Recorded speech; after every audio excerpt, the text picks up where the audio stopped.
Olá, louvado seja nosso Senhor Jesus Cristo, para sempre seja louvado, glória ao Pai, ao Filho e ao Espírito Santo, como era no princípio, agora e sempre. Amém. Queridos irmãos e irmãs, paroquianos da nossa paróquia Nossa Senhora da Abadia, Lagoa da Confusão, Diocese de Cristalândia, aqui no Tocantins, graça e paz. 10 de fevereiro, nessa sexta-feira, pedimos a Deus a bênção e a intercessão da Santa Escolástica. E aqui nos diz: Escolástica, que nasceu em 480 e morreu em 547, é conhecida pelos diálogos de São Gregório Magno.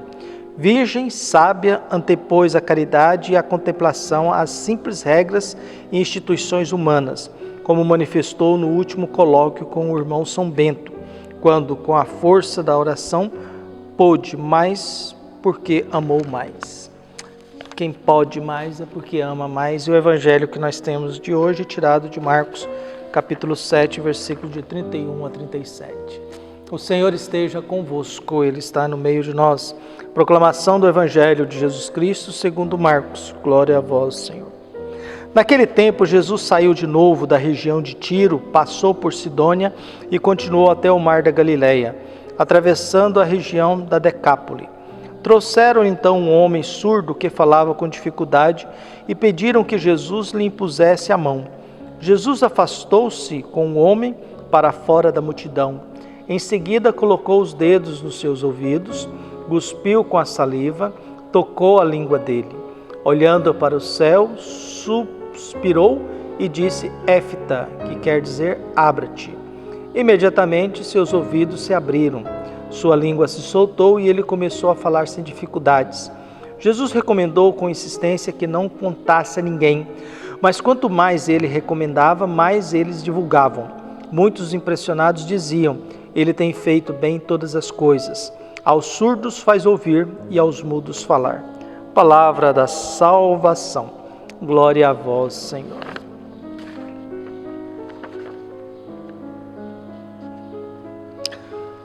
A gente vai buscando coisas na vida que nos ajude a viver a nossa vida, a construir a nossa história.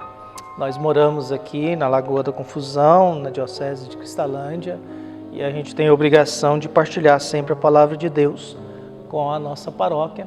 E esse trabalho que a gente faz aqui não tem pretensão nenhuma, mas é um meio, uma busca e uma vontade de ajudar as pessoas a estar em comunhão com a igreja diante daquilo que a igreja nos oferece todos os dias, que é a palavra do Evangelho de Jesus Cristo.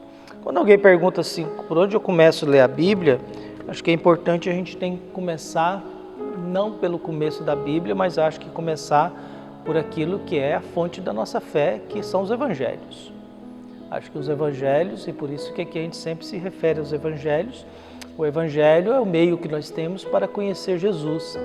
E ao conhecer Jesus, nós vamos adquirindo uma identidade, juntamente com Ele, de filhos de Deus, vivendo nesse mundo e procurando construir a nossa vida na história, segundo aquilo que Deus vai nos ensinando. O Evangelho que nós temos no dia de hoje vai nos trazendo nosso querido Marcos. Jesus sai de novo da região de Tiro, passou por Sidônia e continuou até o mar da Galileia, atravessando a região de Decápole. Jesus está numa outra região de Decápole e ali traz um homem que é surdo e mudo. Traz um homem que não está sem possibilidade de ouvir. Beethoven, que ficou surdo praticamente, nasceu em 1770 e morreu em 1827, dizia: quem entende a minha música nunca mais será infeliz. Quem entende a minha música nunca mais será feliz. Quem ouve e aprende a falar, segundo a vontade de Deus, corre o risco de nunca mais ser infeliz. Quem acredita naquilo que Deus ensina, corre o risco de nunca mais ser infeliz. Mas trouxeram então um homem que não conseguia, um homem surdo, e pediram para que Jesus colocasse a mão nele. Lembramos que Jesus, você não pode colocar a mão em quem está doente. E Jesus estava se escondendo, mas agora trazem esse homem para ele. O que Jesus faz? Jesus faz um movimento com esse homem interessante. Primeiramente, Jesus afasta-se com o homem para fora da multidão. Ele tira, até para que isso não se torne uma farra, uma festa, um espetáculo. Às vezes as pessoas gostam das multidões de fazer milagre, né? Nas celebrações, de dizer que Deus está falando, e aí a gente esquece de rezar e passa a ser um show, passa a ser um espetáculo, passa a ser um teatro, e Jesus evita isso. Jesus não quer ser usado por uma multidão para poder fazer sucesso, ter fama e ser aplaudido e fazer um show. Por isso que Jesus, diante desse homem, vê o que não ouve, esse homem mudo, esse homem que surdo, Jesus se retira com ele da multidão. Ao se retirar da multidão, Jesus faz alguns movimentos. O primeiro dele, colocou os dedos nos seus ouvidos, cuspiu e com a saliva tocou a língua dele. Porque para o povo a saliva tem efeito terapêutico. Na época de Jesus, a saliva humana era quase uma medicina, tem efeito terapêutico.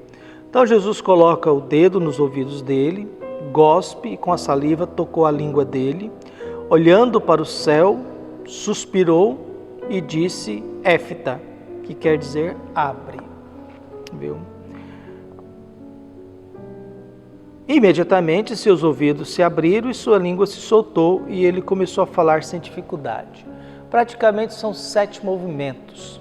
São 7 movimentos que Jesus faz para que esse homem pudesse voltar a falar e ouvir sem dificuldades. Esses movimentos significam o toque de Deus, que vai limpando os nossos ouvidos, que vai devolvendo para nós a nossa capacidade de falar, mas tudo isso precisa ter a aprovação de Deus. Olhar para o céu e dizer, abra-te. E a gente tem que buscar sempre nos abrir o nosso coração, abrir a nossa consciência, abrir os nossos ouvidos, e aquilo que as pessoas sempre dizem, né, popularmente, nós temos uma língua, uma boca e 2 ouvidos, então é melhor você escutar mais do que falar. É melhor que a sabedoria também passa e a fé também começa pelos ouvidos, né? Então Jesus faz esse movimento com esse homem, e esse homem volta a falar, sem dificuldades. Jesus continua recomendando que ninguém fique sabendo, que isso fica preservado, mas não adianta. E por que Jesus faz isso? Nós já falamos e repetimos. Marcos é um evangelho que está querendo dizer quem é Jesus, e ao dizer quem é Jesus, Jesus não pode ser apresentado por algo que não seja profundamente aquilo que ele é de verdade. Até agora os discípulos não fizeram nenhuma profissão de fé, a família está com dificuldade, as autoridades estão perseguindo Jesus, Jesus tem que se esconder, e Jesus também não quer ser conhecido como simplesmente alguém que faz milagre, que faz as pessoas falarem, faz as pessoas ouvirem, que faz gestos, seja lá qual for o significado e sentido, mas esse Jesus tem essa intenção. As pessoas precisam fazer uma profissão de fé e descobrir quem eu sou na lógica da paternidade de Deus, na lógica do ressuscitado e não em outras coisas qualquer no mundo. Por isso que Jesus sai da multidão para curar esse homem. Ele não faz isso como sendo um espetáculo de milagre, cura pública. Ele faz isso num lugar muito reservado entre ele e o homem e com esses gestos de toque. E ao tocar, a pessoa vai se refazendo, se reconstruindo, ela vai readquirindo aquilo que ela precisa para voltar a comunicar. Viu? E termina o evangelho com uma frase: ele tem feito bem todas as coisas, aos surdos faz ouvir e aos mudos falar. Fazer bem todas as coisas. Tem uma amiga minha importante de São Paulo, que de vez em quando ela reclama do trabalho, diz que tinha um professor dela que dizia, bem feito, quem diz, quem mandou fazer bem feito? Viu? Bem feito, até porque quando você faz bem feito, é sinal que você está fazendo com capricho, com zelo, com competência, com capacidade, e essas coisas é importante. E hoje nós somos convidados a abrir, que Jesus ao olhar para o céu, peça abra-te, viu? Éfita, que quer dizer que a gente possa abrir a nossa consciência, abrir o nosso coração, abrir a nossa inteligência, para que a gente possa estabelecer convivências melhores, diálogos melhores, que a gente possa ouvir melhor o próximo, que a gente possa falar coisas que não condene, maltrate e julgue, mas que salve as pessoas. Por isso cabe a cada um de nós pedir a Deus que abençoe, ilumine o nosso coração, nos fortaleça na fé e que nós possamos viver em paz com a bênção e com a graça de Deus. Um abraço, até mais.